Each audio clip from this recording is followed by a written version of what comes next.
r/AskReddit by Reddit and chill.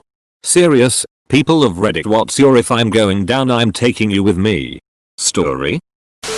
Super simple. But I am notorious in my friend group of having a fear of water. I'm okay in pools since you can, hopefully, see the bottom, but even shallow lakes, rivers and oceans are a no-go for me. Some friends ended up renting a boat and wanted to take it out on the lake and begged me to come out. I kept telling them no way in hell would I ever willingly go out and sit in the middle of a lake. Finally I caved because I dunno. They were friends and really wanted me to go. Someone said it could really help me face my fears. Even though I didn't plan on getting in the water. I'm not going to wear jeans to the sunny beach, so I left my wallet, keys, and phone in the car. Within 10 minutes of getting to the middle of the lake, Buddy, who suggested I face my fears, and I think his brother, asked me if I got the time. I shrug and tell them I left my phone back in my car. They both lunge at me and start throwing me overboard. I latch on for dear life and fight as if the river is lava, because to me it essentially is. I eventually realize I'm 100% going over and there is nothing I can do except let go of the railing I was gripping onto and instead grab them both as I pulled back and forced all three of us into the water. Getting back on the boat was easy. It had a little ramp and ladder for climbing in out, and you can bet your ass I was the first climbing back up. The brothers got mad at me because they had their phones in their pockets and I ruined them. But everyone quickly pointed out that they pushed me in the water knowing I hated it and that they deserved it. They argued that they intentionally tried to make sure I didn't have anything electronic on me, but everyone shut them down. They were allowed back on the boat when they apologized. My friend apologized and I actually did chip in to help him get a new phone later. But his brother swam back to shore and got even more upset and demanded I help him with his new phone since I helped his brother. But he didn't feel bad or think he did anything wrong, so duck that guy. Nup. Duck them both. Even if you didn't have crippling thalassophobia. Pranks like that can get dangerous so fast. They should consider themselves lucky they didn't get their asses kicked. Besides, if they were dumb enough to get pulled in with their phones when they started it, they had it coming. I was rock climbing and this guy who was my belayer for the day was kinned off a dong. Well, no surprise. Dongwood spends most of his time flirting with a cute girl who is friendly but seriously not into him. He gets chewed out by our lead for not paying attention. Which means he continues to not pay attention as he is incapable of picking up cues. Well, there's me. 25 feet or so off the ground with my rope slack and feeling my hand slipping because I'm just running out of steam. Now, having told him 3 times to pick up the slack, I look down and see he's completely ignoring me to chat with this girl again. My mistake was looking down. As I reach to readjust my weakening hold and slip, the rope shoots out of his limp, sausage-like fingers, and I began to fall. I know a properly tied off rope shouldn't do that. I don't know how he ducked that up too. My only thought is if I'm going to fall, I'll damn well land on him. Well, I did. I landed straight on his cushy a-hole body. I was barely injured. He was taken to hospital after having 80 odd kilos land on him from 2 stories up. I never happened to see him at that rock climbing club again. You took the going down quite literally here. Funny how little say we have with institutions we give thousands of dollars to. There's something about healthcare that, like religion, attracts sociopaths. I can count on 2 fingers the number of decent managers I had in 25 years as a nurse.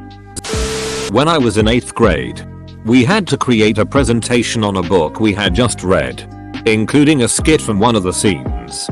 Here's the best part: we were forced to work in groups. Being an introvert, I hate group work. What I hate even more is when your group mates don't do their work. The day we were assigned the project, we decided to divvy up the slides equally. It was a Google Slides, so we could all contribute to the same document. The class ended, and I had already finished one of my slides. One boy only changed the color of the title, and the other 2 didn't do anything. 2 days later, I had finished all of my slides. Nobody else had done anything. I offered to start the script for the skit since I had finished, and asked for the others to contribute. Nothing. A couple more days passed. I had finished the skit as well, and all of the other slides were still empty. Finally, the night before the assignment was due came. I had hoped that even a title had been added. The slides were still empty. I finally decided to just finish it myself. I was up until about midnight. And the slides were not the best quality. Finally, presentation day comes. Of course. My groupmates felt absolutely no remorse for doing no work. It was our turn to present. And my groupmates nominated me to present. I finally decided to show them the consequences of their actions. I told them that we were all to present the slides we were supposed to work on. They obviously didn't know what they were doing and were extremely unprepared. My grade went down. But theirs went down even more. I told them that we were all to present the slides we were supposed to work on. You should have said instead each one presents the slides they worked on. Then, do all the presentation yourself and tell the audience in the end. And now my group mates will present their work. Step aside and look into their eyes dead cold and wait like everyone else for them to talk. I once worked for a startup company. And they missed one of my paychecks. It wasn't a gigantic deal to me because they were a bit strapped for cash and we had a big release coming soon. And I was decently paid anyway. So I just said duck it. They then fired me 2 days before release. Making it sound like I had been inadequate despite zero indication from them that I was such before that day. So I made the proper legal arrangements to recoup my missing paycheck and told them I'd be going to labor and industry. I had already filed a complaint. Because if they were going to fire me after I worked 70 hours a week for over a month to try and meet their deadline. Out of nowhere. I sure as duck wasn't going to cut them the slack of an entire paycheck. I got my paycheck. They went out of business because they were corrupt and had been misusing investor funds for years before this unbeknownst to me. And I laughed my way to the bank. If a company, especially a startup, misses a check, that's a huge sign something is wrong. Like holy shit. We don't have enough money to make payroll. Wrong. When I was stationed in Korea, my sergeant threatened to tell command I was drinking underage. Fortunately I had pictures of our squad drinking and he was present, so I told I would show them to command if he told on me. Duck kitten by the books and co's. When I was in Korea, my company commander and first sergeant found me in the bars on my first day in the company and I was still 19. We shook hands, bought each other drinks and had a good time. My grandma lived on a main road in Miami. She had grapefruit trees in her yard that grew huge grapefruits. When I was little, my older brothers taught me to roll the grapefruits out into traffic and watch them splat as the cars drove by. They couldn't see where the fruits were coming from because we hid behind the bushes to launch them. It was kinda like reverse Frogger. The goal was to get a good splat. When I was 15, Grandma's health was declining. So my family stayed at her house for a couple days to get it cleaned out and ready to sell. I decided it would be fun to take my younger brothers out and show them grapefruit splat. After about 10 minutes of us hurling double-digit grapefruits out into traffic, one of us rolled a big, fat grapefruit right in front of a cop car without paying attention. We all ran to the backyard. But when I looked out front, my youngest brother Barry was still out there. Apparently he froze up. I come walking up hurriedly to the police officers and tried to play it off. What seems to be the problem? Officer? I asked. Who are you and where are this boy's parents? He asked. I replied I'm his older brother. My parents are at the grocery store. So I'm babysitting until they get back. The cop was super chill and goes okay. Well, your brother was rolling grapefruits out into traffic. So we just stopped to explain to him why that's dangerous. I looked over to Barry and winked to let him know that we were about to be off the hook, and I said to the cop, I'm so sorry. I'll make sure to have a talk with him and it won't happen again. Well, Duck and Barry misread my wink as a taunt. So he looks up at the cops and goes, he's the one who showed us how to do it. He ran away when you stopped. And my dad's not gone. He's inside. The cop looks down at me with a huge grin and says, let's go see dad. I proceeded to get a huge ass kicking for bringing my brothers into something dangerous. Then grounded for lying to the cops. I never laughed so hard in my life. That cop had to have been a father or an older brother because he knew you were ducked. That's why he had that shit-eating grin on his face. I worked at Geek Squad at a failing Best Buy. One day, A service order I had created was shown to me by a coworker. Hey, looks like you made a mistake here. You check this box. But that doesn't make sense given what they brought the PC in to be repaired for. Me. Yep. Sorry. I meant to check this other box here. Let me fix it. Another coworker. Hey. Can I see that before you fix it? She takes it. Walks over to the copier. Makes a copy of it. Hands the original back to me. Disappears to the back with the copy. Puzzling. Suspicious. Her and I were cool. Always got along great. Worked well together. Later on. I quizzed her on it. Things aren't going that shitty for us yet. But they will get there. Trust me. You should be doing the same thing. Document every single mistake you can find on literally anyone you can. You're going to need it. So I started doing the same. I had a hidden folder stashed somewhere. Copies of other people's simple mistakes that happen all the time. Forgot to get a signature on this. Skipped a step on that. Checked the wrong field on a form. But they couldn't fire anyone in Geek Squad without firing everyone else they had dirt on. Hey Bill, can you explain this mistake you made? This is going to get you fired. Bill. While we're talking about this, let's review whom else needs to be fired for simple mistakes.